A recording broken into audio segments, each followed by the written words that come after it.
नीतीश कुमार के बेटे निशांत कुमार की ऑफिशियल पॉलिटिकल एंट्री कल होने वाली। आज सुबह जेडीयू के कार्यकारी अध्यक्ष संजय झा के घर पर निशांत ने पार्टी के सीनियर और युवा नेताओं के साथ मीटिंग की। पार्टी की आगे की रणनीति को लेकर के विस्तार से चर्चा हुई और कल नीतीश ने विधायक सांसद के साथ बैठक की थी और इसी मीटिंग में तय हो गया था कि 8 मार्च यानी कि कल निशांत को पार्टी में शामिल किया जाएगा।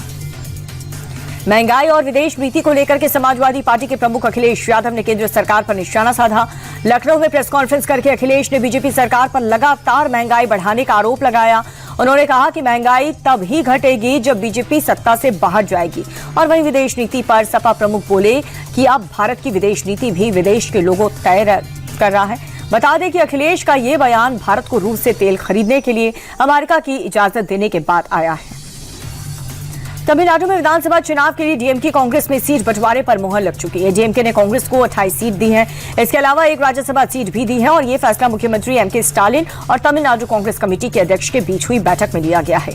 पार्टी सूत्रों के मुताबिक सीट शेयरिंग को लेकर कांग्रेस और डीएमके का गठबंधन टूटने की कगार पर पहुंच चुका था, लेकिन पी चिदम्बरम ने स्टालिन से मुलाकात की और लंबी बातचीत के बाद बात बन गई। उत्तर प्रदेश के बरेली में बाबा का बुलडोजर जमकर के गरजा। प्रेमनगर इलाके में पीला पंजा अवैध कब्जे पर कहर बंद करके टूट रहा है। इस दौरान मौके पर मौजूद भीड़ ने प्रशासन से झड़प हुई, लेकिन बुलडोजर का एक्शन चलता रहा। 60 दुकानों को नोटिस देने के बाद प्रशासन ने अवैध तरीके से बनाई गई रैंप को ध्वस्त कर दिया और इससे सड़क चौड़ीकरण के अभियान में तेजी आई।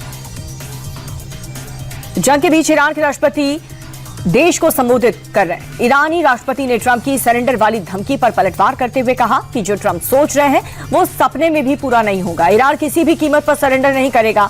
हाँ, अगर अमेरिका और इजरायल की तरफ से हमला नहीं होगा तो हम भी हमले रोक देंगे। ईरानी राष्ट्रपति ने पड़ोसी देश से माफी मांगते हुए कहा कि ईरान अब पड़ोसी देश पर हमला नहीं करेगा।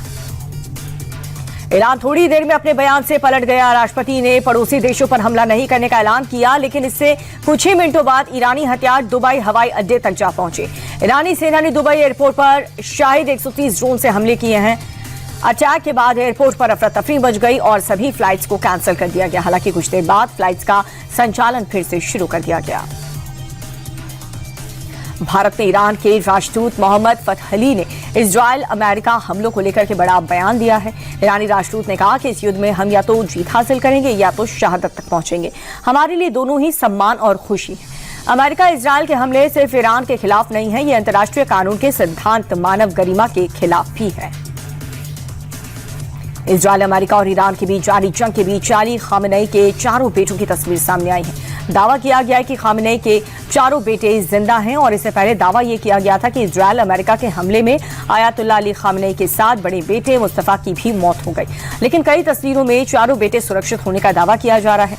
अमेरिका, इजरायल और ईरान के बीच जारी जंग और भीषण हो चुकी है। दोनों तरफ से जबरदस्त हमले देखने को मिल रहे हैं। इजरायल के हमले का ईरान जोरदार तरीके से पलटवार कर रहा है। ईरान के इस्लामिक रिवोल्यूशनरी गार्ड कोर्ट ने खाड़ी देशों और इजरायल को निशाना बनाकर के बैलिस्टिक मिसाइल लॉन्च की। IRGC ने इसका एक वीडियो जारी किया। इन हमलों के जरिए तेहरान दुनिया को अपने हथियार की ताकत दिखा रहा है।